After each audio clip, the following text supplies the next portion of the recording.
この番組はご覧のスポンサーの提供でお送りします。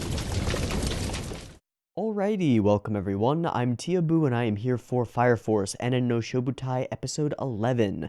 Last time on Fire Force we had a pretty good episode. We've sort of been in a little bit of an upward trajectory on these last couple of Fire Force episodes, and well, I don't want to get my hopes too far up. This definitely excites me. I am pleased with this. We continue building out the greater scope of the conflict. We've met some of the other Fire Force captains and well, I think the biggest thing is that we started introducing newer, more legitimate villains, less mustache twirly, less thin, and less, characters who are just gonna flip over to the side of our heroes in an instant, although maybe they will, but they seem to be religious fanatics who are hell-bent on the destruction of the world, which is kind of cool. Likewise, we've had a little bit of a toning down of some of the elements that maybe I don't appreciate so much or don't find land for me, and it just seems like we're sort of finding a center in the show. Now, whether that's the production going better, I'm not sure, or whether it is just the author himself becoming more familiar with his characters and world and figuring out what he wants this story to be. I don't really know, but I enjoyed it, and I hope to continue enjoying it. Now, going into this episode, I'm especially interested in the villains in particular, and the maybe villains like Joker. All strike me as rather interesting characters, and I am specifically interested in any other information or shots that we get of Sho, the brother of Shinra, who appears to be the kind of badass looking leader of some army that I forgot the name of already, but it's something about Ash and Cinder or something. Clearly a general under the evangelist or similar position of power. Very interesting, pretty cool. Hoping we continue to focus on that kind of stuff and get more cool stuff. Sort of resolved the whole dealio that we had going on with Rekka and the stuff in the first. We got Tamaki on our side now, and has been less Tamaki fan service, which is kind of nice. I'm sure that it'll be back, it'll remain, but whatever.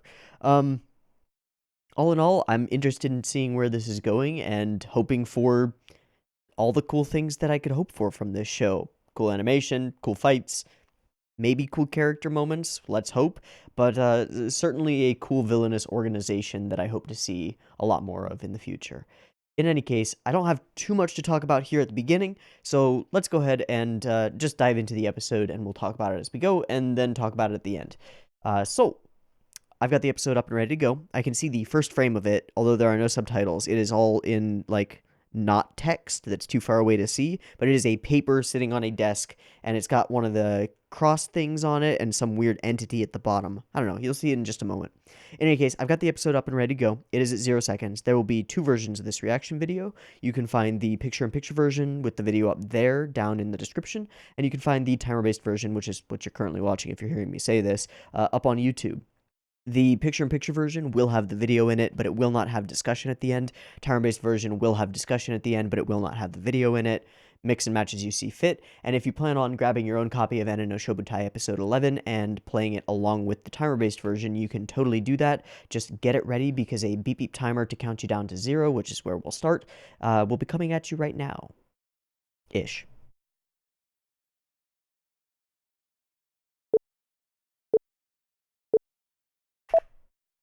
Inquiry report.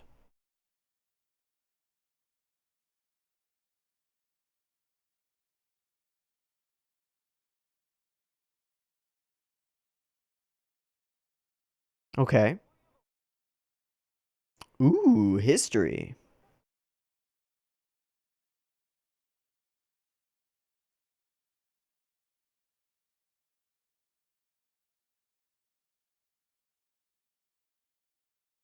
Yeah, we called him the Heart of the Eighth, right?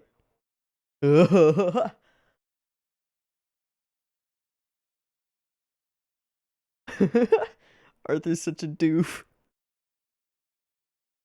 And stupid hats. Solar year 1. I don't actually know what year we're normally in. Don't have any clue. Okay, but this is, I assume, a while ago.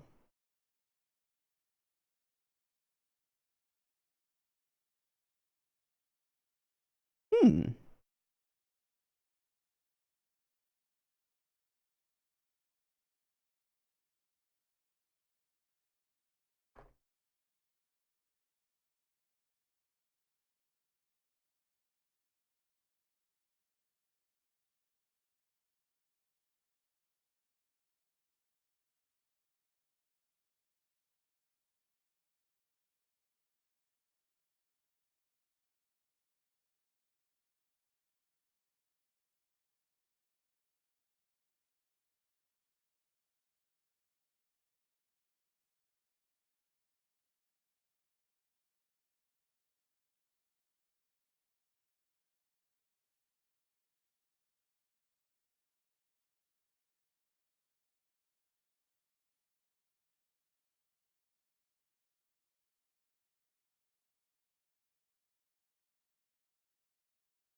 So back in training, it looks like.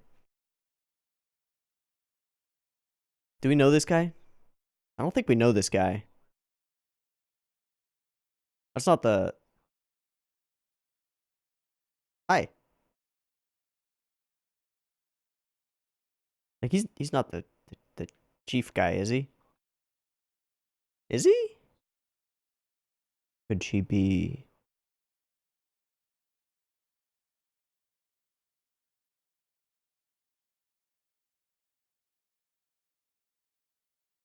That's interesting.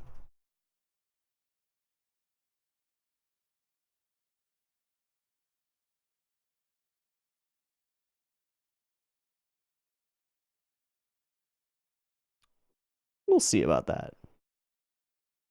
Damn, that is rough, man. Yeah.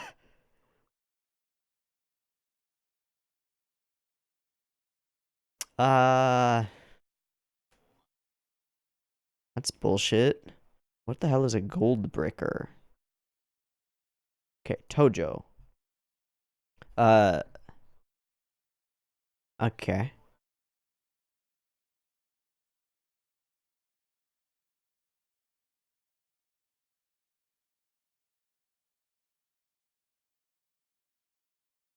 I don't think I would care very much.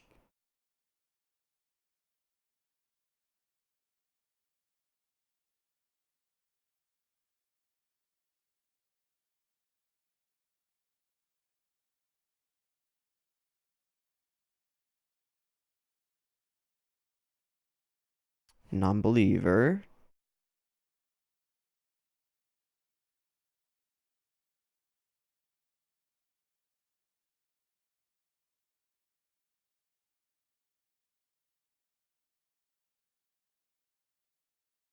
Hmm. Gotcha.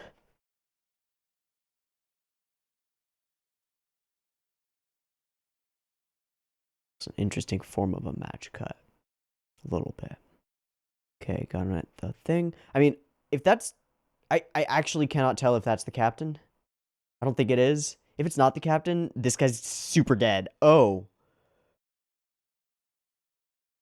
Oh, he's like instantly super dead. Okay, whoa. Timing. Holy shit.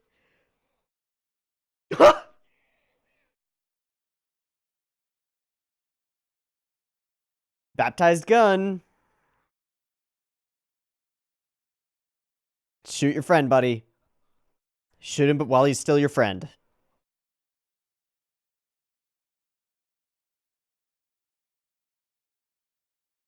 Grab his gun.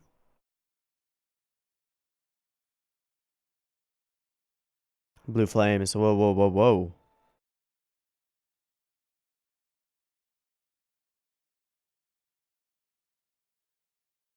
Wow. Yeah, okay, that works. That is actual solid characterization. I am so into that. And we cut to here.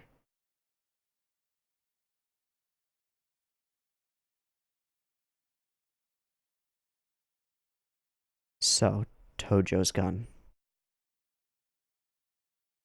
Cool.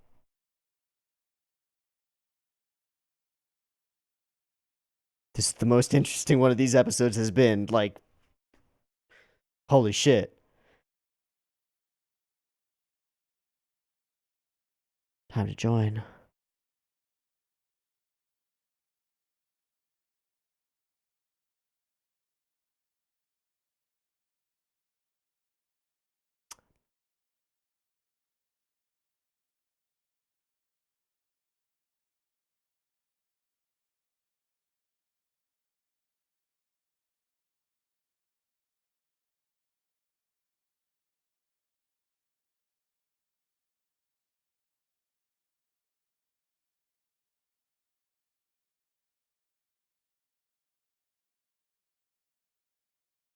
Huh. Pissed at the state of things. Counting coup instead of caring.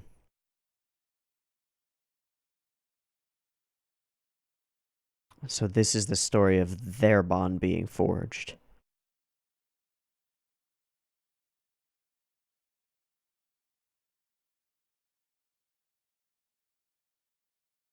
And it's very much like the one who was waiting.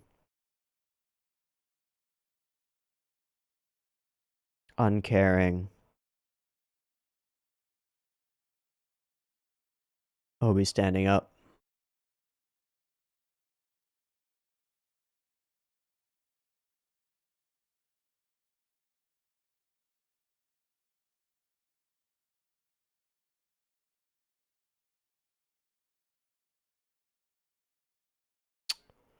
Wow, like as an actual institutionalized thing. That's fucking bullshit, yo. I'm with you, Obi. Punch him in the face. Punch one of them in the face. Are they gonna eliminate on their own? Put him to rest.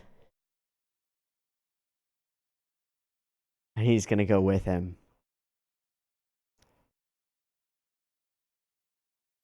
With the gun.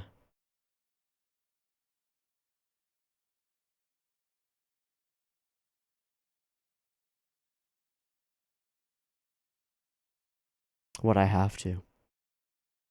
Tokyo Army. Whoosh. Oh, well, that's so cool. This is the coolest episode so far already. No need for Sakuga, just a little bit of storytelling that actually works.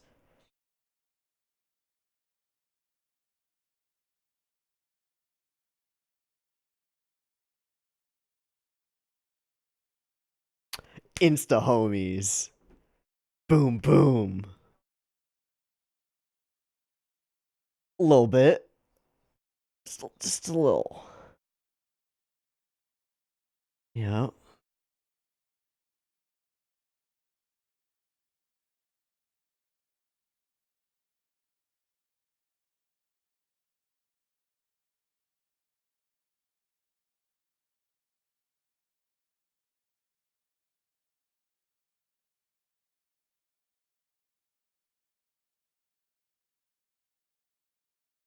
Jojo posing. I'm sorry. I'm sorry. I'm sorry.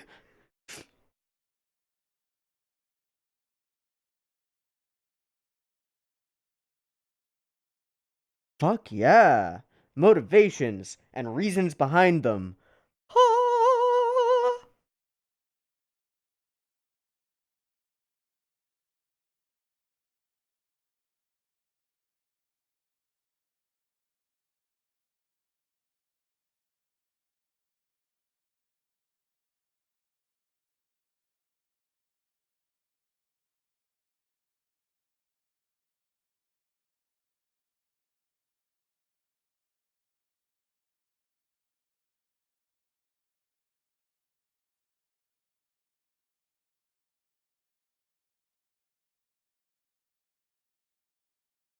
Steel yourself.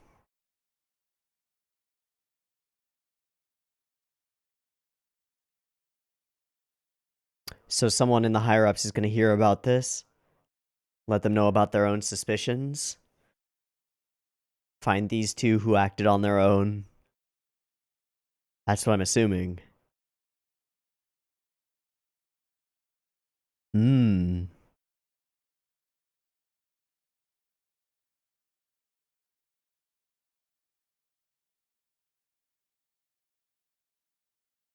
Hmm.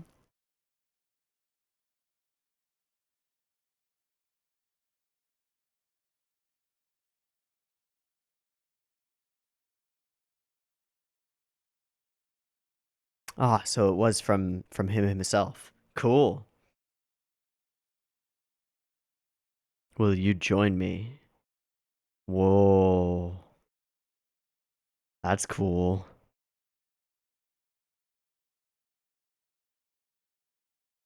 Yeah, you are.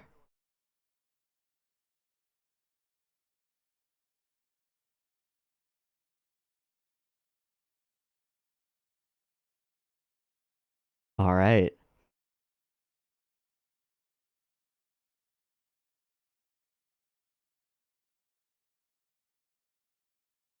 So are we gonna find out how Maki came in and maybe the sister?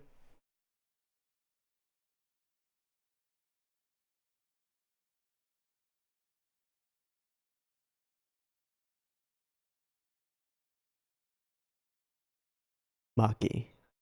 Yeah.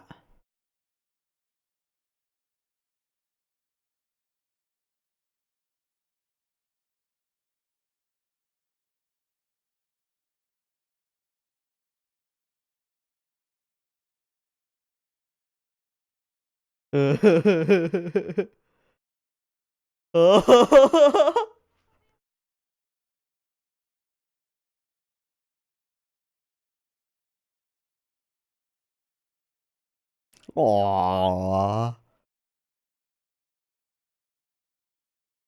Hmm.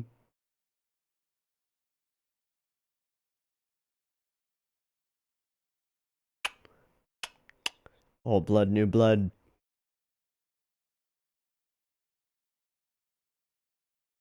All right. I'm into all of that. I'm into everything that has happened in this episode so far. All right, here's our inquiry. I'm fine with that. Keep it going. Cool.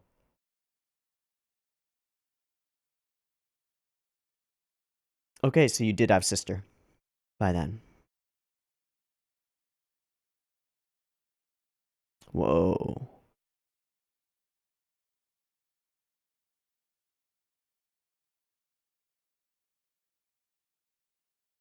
That's the symbol of the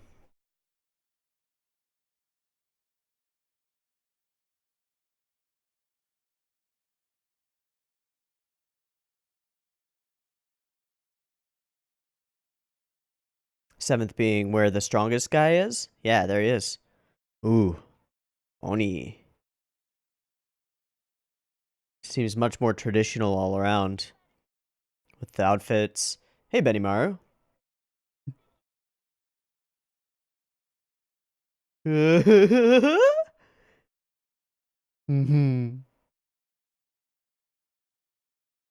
Okay.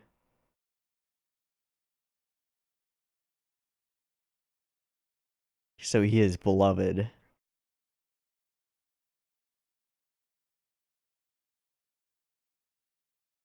It's almost like a Bucciaretti. Bucciolati. It's almost like Bruno walking around his own home turf, you know? Oh, Otto.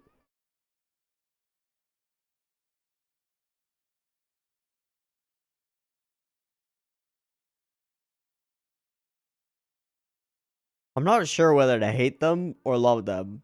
Kind of stuck in the middle right now, but they're pretty cute.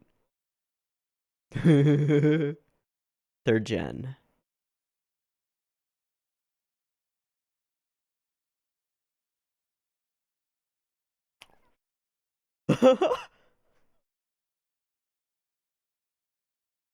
That's that's horrifying.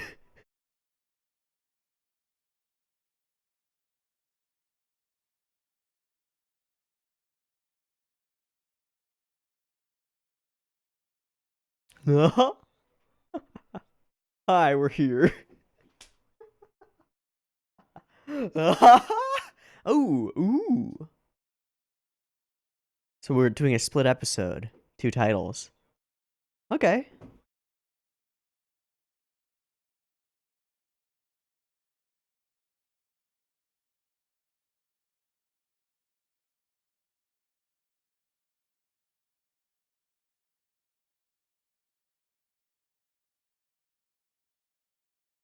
So do whatever you want. Okay, don't do whatever you want.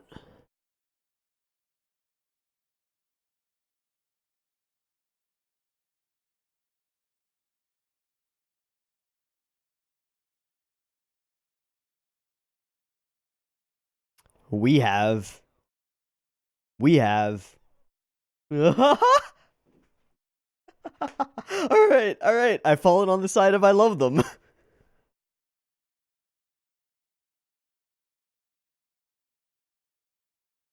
I'm not an imperial dog.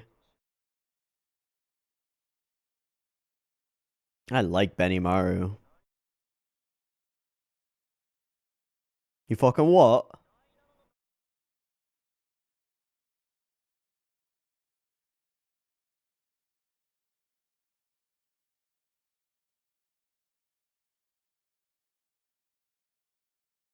Uh,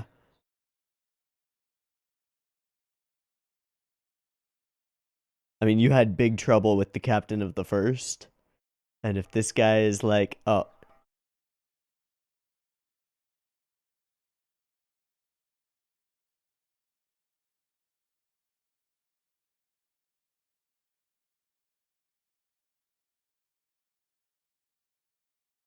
I want to see him in action. Yeah, bang that bell, boy. Bang, bang, bang. Wow, that guy who we just saw. Okay.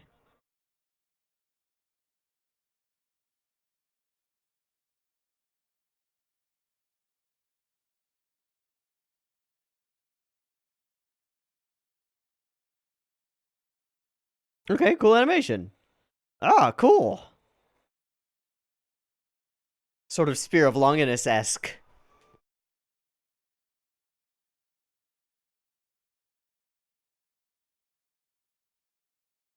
Whoa.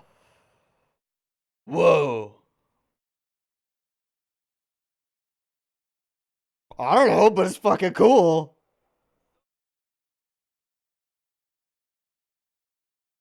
Joyous. How strange.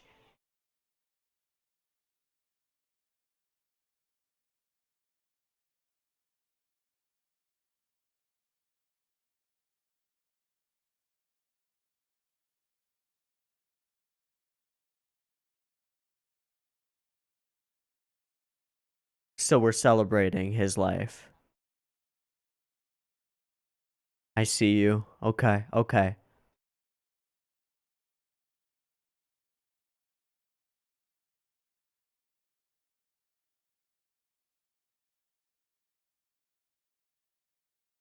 Oh. Ah, built into his eyes somehow. Did he get one of the eyes from someone else? A second gen?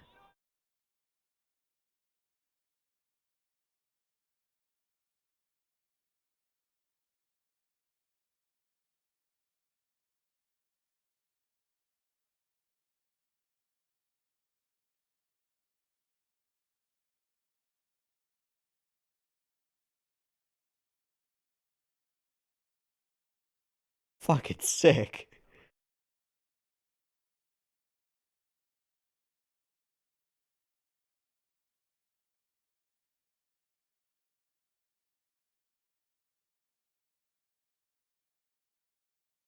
Yeah, maybe I don't want to fight that guy. I do not want to fight that guy.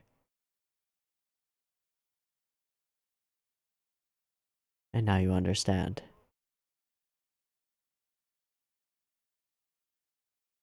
No, the opposite. Yeah, it's compassion in a weird way.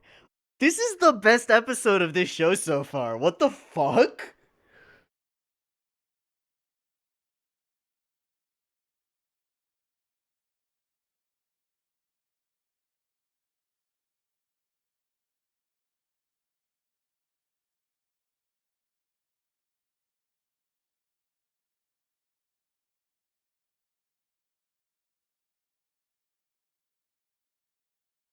Wow, okay.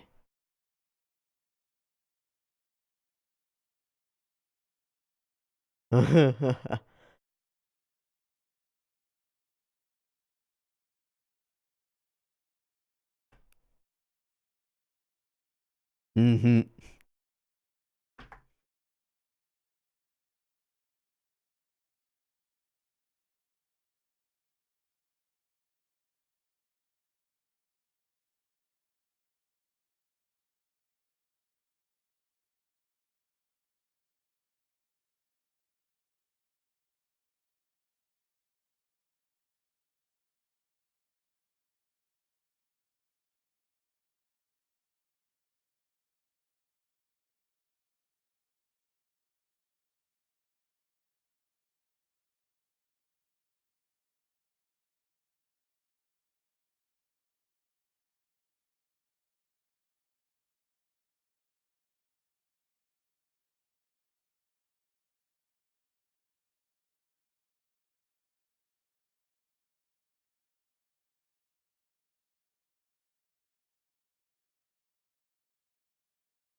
Hmm.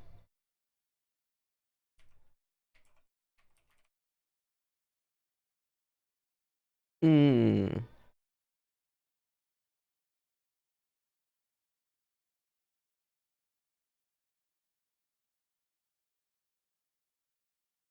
Okay, and title for the next one?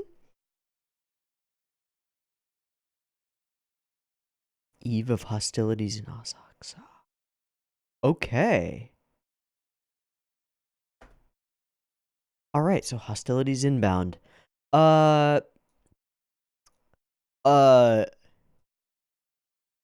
what's this? A solid episode of Fire Force that's like that works in all of the ways that it needed to? What? What?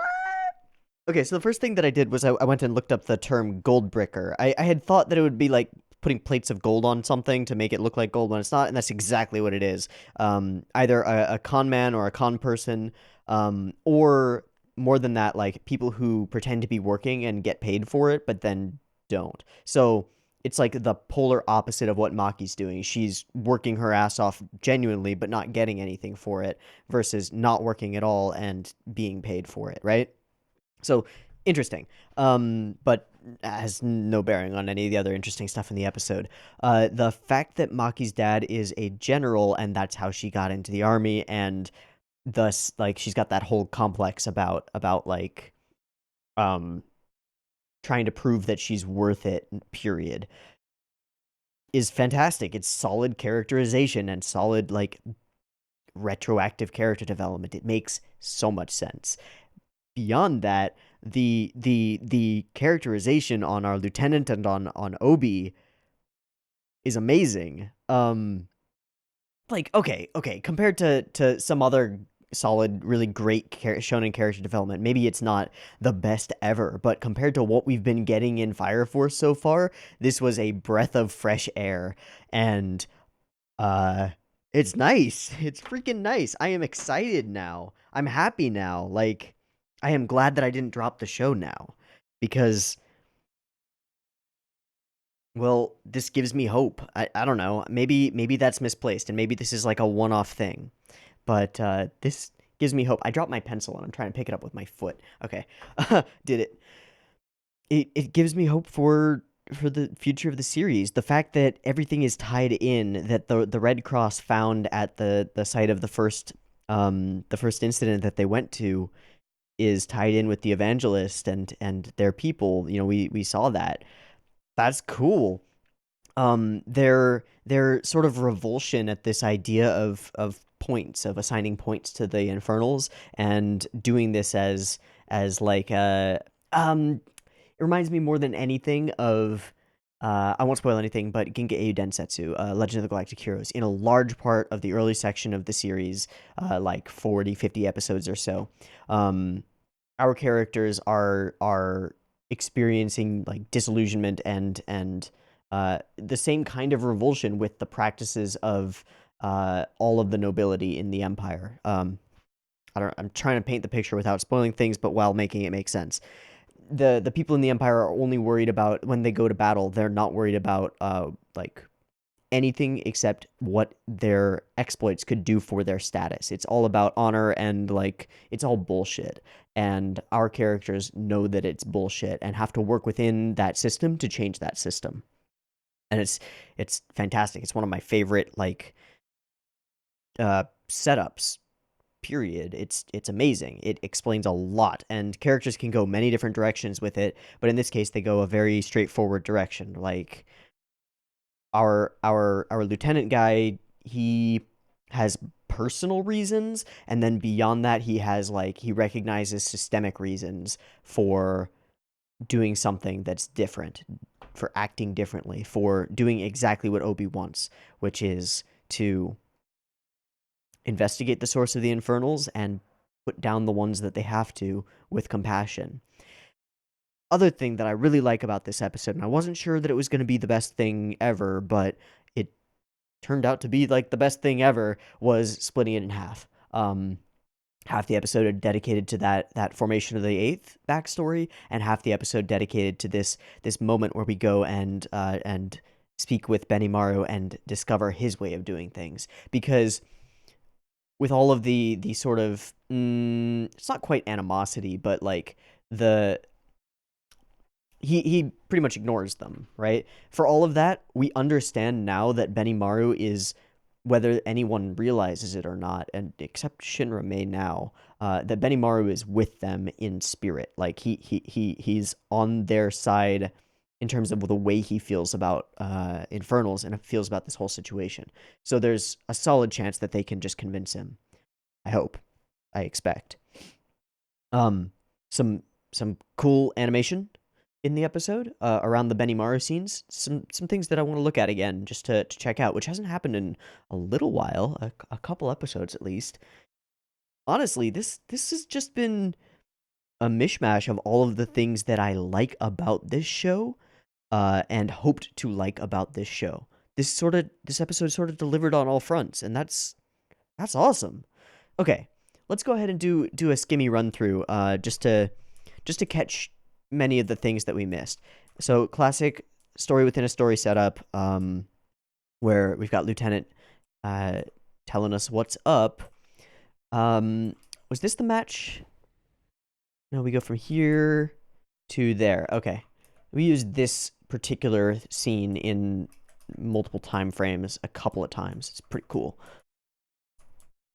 And then into OP. All right, we've got Friendo Tojo, who is like, I wasn't actually sure at the moment that we saw him. I was like, is this somebody that we know who's currently still alive? Because if not, he's totally dead.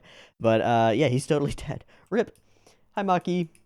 So Maki's just around and out. Gives twice the blah, blah, blah, blah. All the work she's putting in now will be for nothing. He is as harsh as ever. And this line, wasted effort doesn't get to be called effort, I take issue with, but as a characterization for a character, okay, cool. If that's his worldview and his mindset, and moreover, if we're going to shake that mindset a little bit, cool. Great. About such a cute girl, you're too kind. And then we have this conversation about the baptism of the gun, and he says the line that takes on much, much, much, much, much more meaning later, which is you'd rather be shot by the baptized gun. Frankly, I don't think I would care. It really wouldn't matter. But if he would, then that's what matters, right? In the situation that occurs.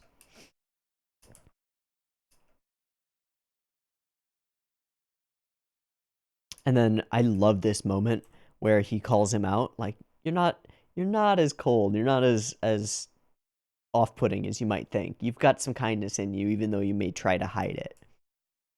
You are taking my tray, aren't you? That's pretty cool. Okay, was this the one? Yeah, kinda. Happens a couple times. They throw things like center of frame and hold your perspective on them. And okay, that's another thing. There are a lot fewer awkward pauses in this episode. Now, I'm of the opinion that when they're using awkward pauses, for the most part, and I'm just gonna call them awkward pauses. They're not always that awkward, and they're not that necessarily that long.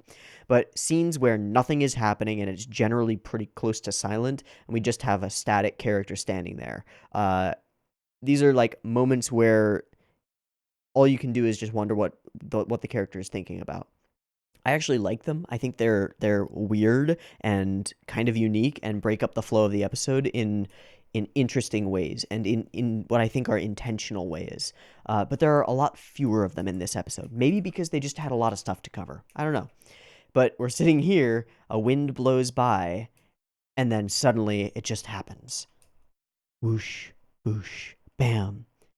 And you wake up, the gun is next to you. Also, sort of a Chekhov setup. Here, we immediately show a gun on the table. Something's going to go wrong. But you wake up, and your best friend is now wreathed in flame and begging you to kill them. And all you have at your disposal is a gun that is not baptized on the same day that you had the conversation, and you can't pull the trigger, even though you know it would put him out of his misery faster than waiting for other people to arrive. You can't pull the trigger because you want to respect his wishes. Again, that kindness in, well, unkindness. It's amazing. So he thinks of that moment, and he loses his opportunity to put his friend to rest. So when we see him after this, it's like, how does he feel? Guilt, right? Guilty, maybe ashamed, maybe whatever. It doesn't matter. But it weighs on him. It weighs on him. Why couldn't I shoot him? I failed to shoot him. So he takes his gun, and we've seen him with this gun before. This is a gun that matters to him. Get a few pauses. We see the fire force arriving, and we find out where Obi was before. Just a normal firefighter, not in the special fire force, not a pyrokinetic, not trained for this, not for this. Explains the situation, and we immediately get this. We understand now what the motivation and mental state is of the Fire Force soldiers. This is a game to them, and it is not a game to Obi, and it is not a game to that man sitting there behind the cordon. This is real life for them. This is the shit for them. So we get this gruff Fire Force captain guy, and he just sort of blows off the heartfelt plea of a civilian to please put him out of his misery quickly. He's just like, yeah, nah, fuck him. He can suffer. So Obi confronts him and is faced with the nature of the Fire Force, something that deserves to be changed, that he doesn't like, that rubs him the wrong way. So he has his motivation. Bam. Don't second guess our job, amateur. Fuck you. Just checking the background, people. Make sure there's nobody in the background that looks super familiar or anything. Random things that would maybe imply that, like, I don't know, an evangelist person was here. I don't know. We need sound for that. Yep, okay. I love that sound effect for that. It puts so much emphasis on how almost ornery he is, you know? It's a little much. We'll be severely punished. Who cares? We gotta do the right thing. Explains his place. Could not shoot him with an unbaptized gun. And in we come. We find this infernal just sitting there in pain, trying not to hurt anything near it. how much I can do for the sake of a dying infernal. And here we have this moment where it's just like eye to eye on the same page. Boom, the core is founded. And it works.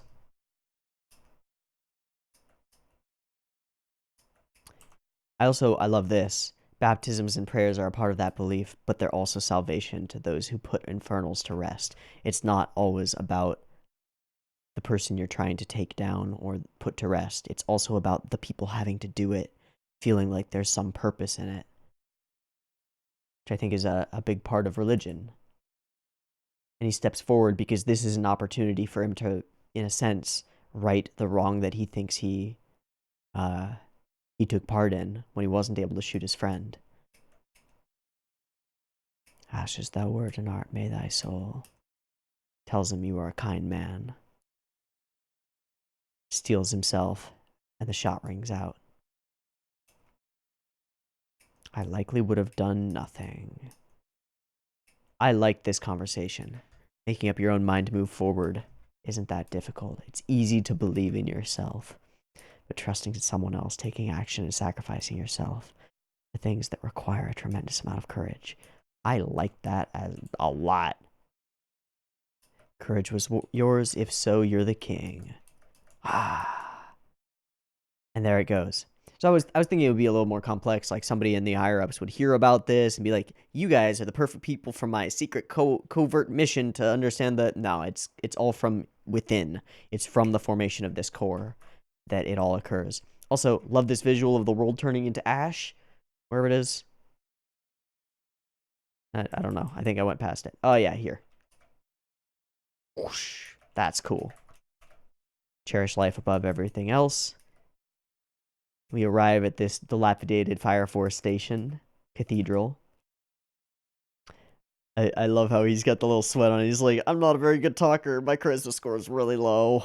Could we... Actually, his charisma is like super high. But could you do it for me? Kinda. Sort of Obi strikes me as a bit of a loner. Just from that scene. Which is, again, little bits of characterization that you can read into if you choose to. And then we flash back to it. In a moment in the story, outside of the story, that takes the entire group out of it, which is a clever way to do it, I think. It reminds me more than anything of The Princess Bride, more than anything, where we have a story within a story being told, and then usually when we get interruptions that go back, it's because the kid has like taken some issue or commented on the story that's being told, and then we pull back into the bedside and talk about it and then jump back into it. Kind of reminds me of that. And this is just very cute. It's very cute. Also, there's no Tamaki fan service in this episode, which I think is a good move. So, hot day, an infernalized victim who is all dressed in white. I wonder if those are because this seems like a very interesting infernal, but there's no way to really know unless we investigate it further. This seems like potentially one of the evangelist's crew, given their garb, and given that the chest piece has been burned away, and then the fact that a red cross was found makes me wonder: was this somebody who was intentionally infernalized, or was this somebody who infernalized themselves, thinking that in their religious fervor that they would become, I don't know, a beacon or whatever it was that Rekko is going for? I don't know, maybe. It's an interesting thought. A lot of suspicious factors. Okay, unfamiliar Red Cross, no next of kin. Company where they worked hurriedly came to collect their personal effects. So I'm thinking that's probably an evangelist hideout or a front. And it's in the 7th jurisdiction. So we find out where Benimaru lives. It's a much more traditionalist, Edo-esque society here. At least in their garb and their traditions. They honor the past, which is pretty cool. And as he walks around, he's sort of a tsundere, like tsundere city leader guy. A little bit. Telling off all the folks down the street, but he's still accepting their offers, you know? and still obviously and clearly beloved by the people. So this becomes a setup for the guy who's about to become an infernal.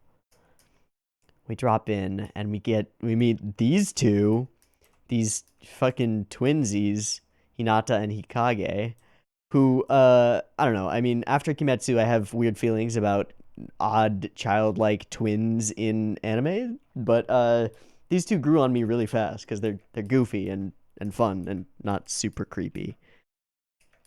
And also they're assholes, which is, always endearing. Uh Already arrived, talk it out with Benny Maru. He's just sort of casually dealing with them. I don't want you to disrupt anything.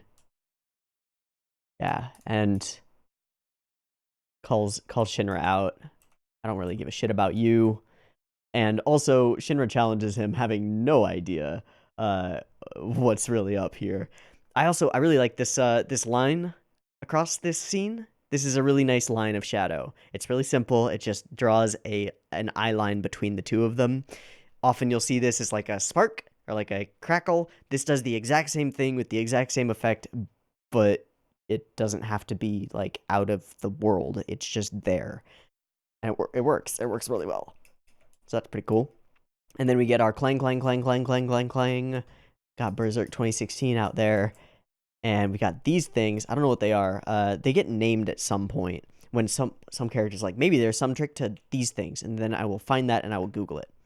But somebody has turned into an infernal, and instantly everything is weird. It's like, what the hell are they doing? Well, they called it a festival. They are celebrating the life and then now the death of this person. That's what this is about. This is about respect. Okay. So then we get this cool dancey moment.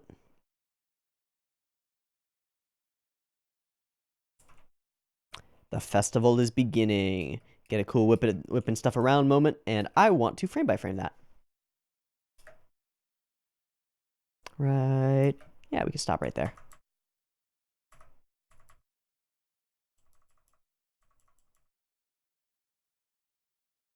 Ryu's way back.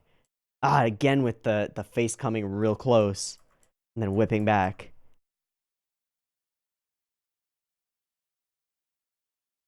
This like flower of boom, of sonic boom here. Just a shockwave, not really a sonic boom, but you know what I mean. Whoosh. Oh wow, yeah. Cool. Very cool, and everyone is celebrating. Those homes! That's the point. We can rebuild when we want. It's a life now, though. And then this one. Woo! It's like a guy on a broom. Whoosh. Whoosh. Rocket broom. Fuck yeah, rocket broom.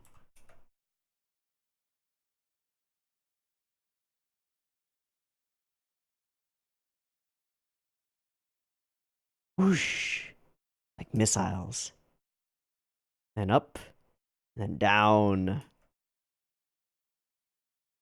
Really great fire and effects stuff going on here, as usual. Par for the course. Now that Contra has become an infernal, his life is over. Starting fires and controlling facilities. I think this is where we get the line. Matoi. Matoi, Japanese. Flag used in Edo period. To notify people of a fire within near or within a building. Oh, okay. So they actually have significant relevance. Most fire-prone city in the world. Wow, there is a saying, literally just from looking that up. Fires and quarrels are the flowers of Edo, yet the greater essence is the fireman, the Hikeshi.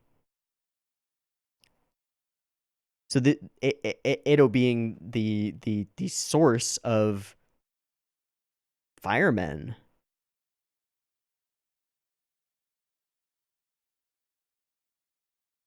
Yeah, these big flags to be spun if necessary. Wow, that's so cool. That's like actually cool. What the heck? Awesome. Okay, so he is a hybrid first and second gen, and we see, yeah, creating fires and controlling them. Right. I want to hear that, actually. Yeah. So it has something to do with those eyes. Whether we'll ever get an explanation for that, I don't really care. It's just kind of a cool element at this point. Compound fire soldier, and the only one we know of. Interesting. And he banters with him. But there's a hint of that somberness to it. And then respect. And then donut. And he puts his hand on his shoulder. Like a friend. And then burns away. And Shinra watches all of this, you know? I just did an accidental super skip. And in this moment, you have to imagine that Shinra suddenly understands. We have our destroyed block offerings. If we have to die anyway, we'd rather die. From him, and everyone cheers, because this is a celebration of life. And an end. All in a day's work, right? For Benimaru.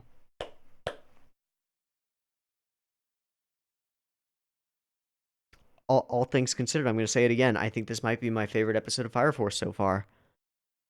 That's not the highest bar in the world, but it's not a very low bar either. The first few episodes were nice in different ways. But this is the first one where I've gone like, this was well written. And it was. I think it was. I mean, let me know. I'm sure that people have their own gripes with this episode, but I can't think of too many. Cannot think of too many. I'm pretty pleased by this. Good stuff. I hope it continues this way. I really do. Because if we can marry the like pretty solid writing, character development, stuff that makes sense, if we can marry that with the action and the Sakuga and the coolness and mix and mash them together, this show could really rock it up in my like opinion. Cool. Super cool. Okay, I think that's going to be a wrap. This has been a longer reaction than I expected. But that's going to be a wrap for me. So, I've been Teeaboo. This has been Fire Force episode 11. I hope you've enjoyed this as much as I did, because I actually had a blast with this episode. This was really fun. And as usual, I hope to catch you next week in the next one. Peace.